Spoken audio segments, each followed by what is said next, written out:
have decided to check. I'm not going to wait the usual 5 minutes because I am late. Unfortunately, I got caught up in another phone call. So let's hear who is out there for tonight's net. ZS6OP is standing by.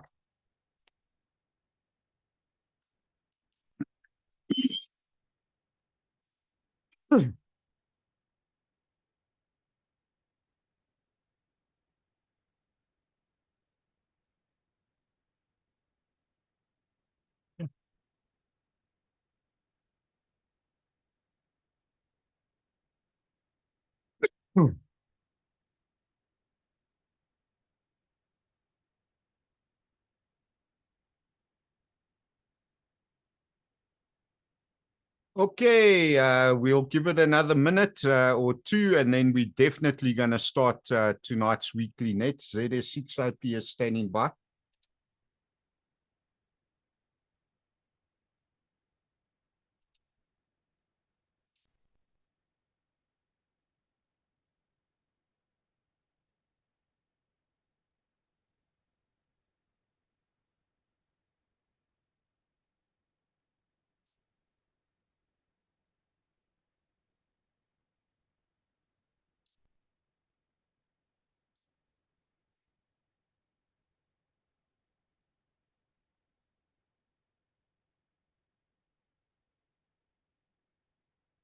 Okay, second last call for check-ins tonight. ZS6OP is standing by. Nobody up on Zoom either, unfortunately. So it looks like it's going to be a quiet night. I think a load shedding and power outages have created a couple of problems. So anybody else out there, this is ZS6OP is standing by.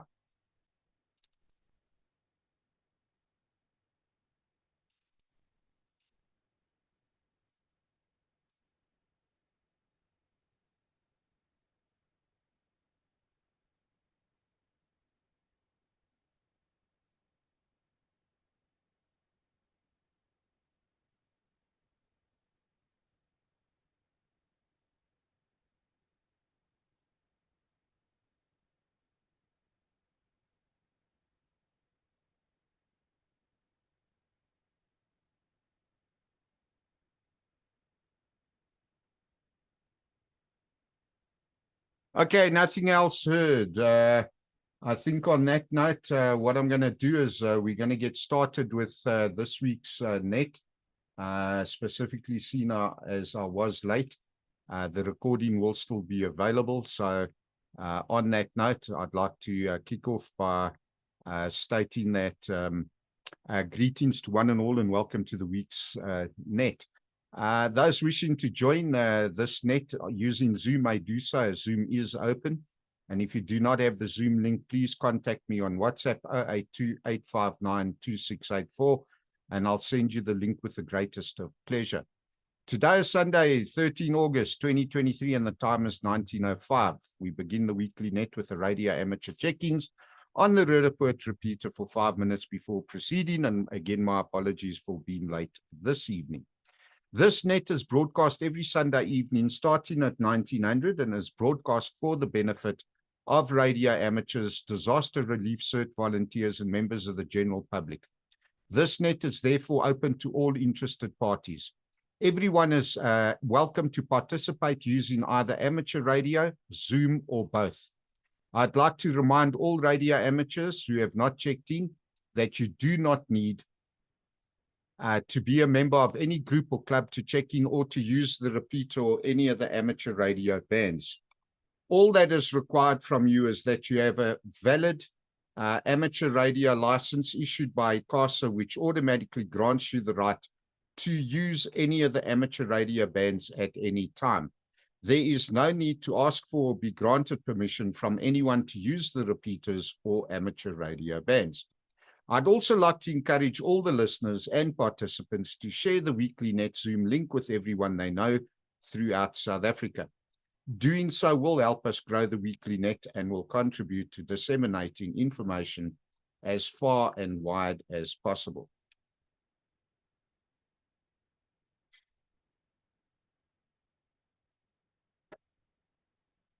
All right, it's time to unpack the weekly COVID-19 figures. And as mentioned before, all the tracking sites are closed down with the exception of the World Health Organization.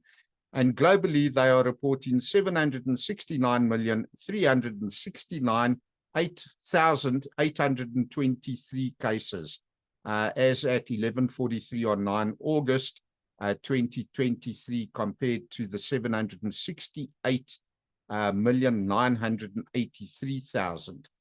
Now, this week we are seeing an increase of 386,000 compared to the previous week's increase of 422. The global death toll now stands at 6,954,336 compared to last week's total of 6,950,743. That's an increase of 593, which is down on the previous week's increase of 1,200. Mpox, let's move on. Fortunately, this week, 9 August 23, we got some figures out. 89,308. Now, the last reported figure 2 weeks ago was 88,600. So we've actually seen an increase of 708. So Mpox seems to have increased quite considerably over the last 2-week period.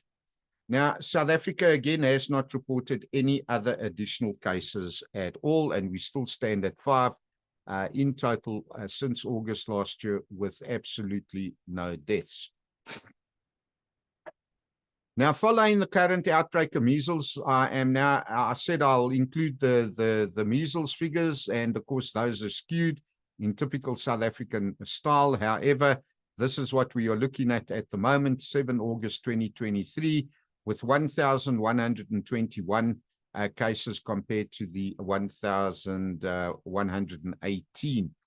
1,121 compared to the 1,118. So we have a slight increase, not too much at the moment. However, as I say, the figures are skewed, and Limpopo still leads the pack with 512, Northwest with 217, and Gauteng at 188. This week, however, Gauteng has reported an increase of 6 cases altogether. Now, moving on, this week, instead of doing a World Health report, I'm going to do an NICD news report. And as quoted in the latest email document, Polio Awareness Week is a time to reflect on and raise awareness about this devastating disease and the importance of immunization. I'm getting tongue-tied, Jay. However, it is more than that. In other words, be vaccinated. Be vaccinated. I'm really getting tongue-twisted. My apologies. However, it is more than that. It is a call to action, a time to do our part in helping eradicate polio once and for all. Poliomyelitis, otherwise known as polio, is a highly contagious viral disease that can cause paralysis and sometimes even death. It is most common in children under 5 years of age, but anyone can contract the disease. The virus is transmitted from person to person and is mainly spread through the fecal oral route, or less frequently through contaminated water or food. Once spread, it multiplies in the intestine, taking control of the nervous system and causes paralysis. Symptoms. Polio symptoms usually last for 2 to 10 days, and recovery is complete in almost all cases. Polio symptoms include fever, fatigue, headache, nausea, and vomiting, stiffness in the neck, pain in the limbs, and 90% of the time, polio does not cause any symptoms at all. But in an unlikely 10% of cases, this virus can cause paralysis. And paralysis can happen as quickly as within a few hours of the infection, and in most severe cases, it can also lead to death. This is because the virus can also affect the muscles that control breathing, and if the breathing muscles become paralyzed, the child will suffocate and die. Right, ZS6 OPS returning. Just for interest sake, those that missed last week's net, I just wanted to give a definition of El Nino. During El Nino, trade winds weaken and the warm waters push back east, toward the west coast of the Americas. El Nino means little boy in Spanish. La Nina, on the other hand, means little girl in Spanish. And La Nina is also sometimes called El Vigio, anti-El Nino, or simply a cold event. Perhaps that's where the cold shoulder expression was derived from. In some global news, this week, Maui, the authorities confirmed that the Maui wildfire's death toll has reached 89, making it the most deadliest wildfire in the United States in the last 100 years. The newly released figures exceeded that of the 2018 Camp Fire in North California, which claimed 85 lives and devastated the town of Paradise. The new death toll Saturday came as search and rescue teams with cadaver dogs sifted through the ruins of Lahaina 4 days after a fast-moving blaze leveled the historic resort town. So that's just in closing on some international news. And of course, I'd like to encourage everyone to register as a disaster relief CERT volunteer and to prepare and train to assist local communities when disaster strikes. Let's close off with a double check. And if there's any other radio amateurs that would like to check in, please go ahead now. ZS6OP is standing by.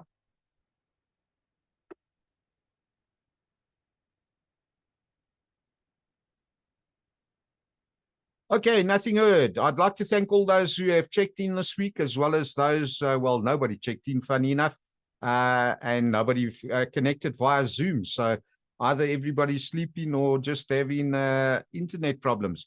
Now, as the COVID-19 pandemic is still ongoing and is still infecting thousands weekly, please remember to physically distance yourself and to wear a mask to protect others, especially the elderly who could lose their lives even if infected with COVID-19. Remember that it is always best to sanitize or wash your hands on a regular basis in any event. Doing so will also assist in stopping the spread of other respiratory diseases as well. For the week moving forward, be safe, be prepared, and of course, be happy.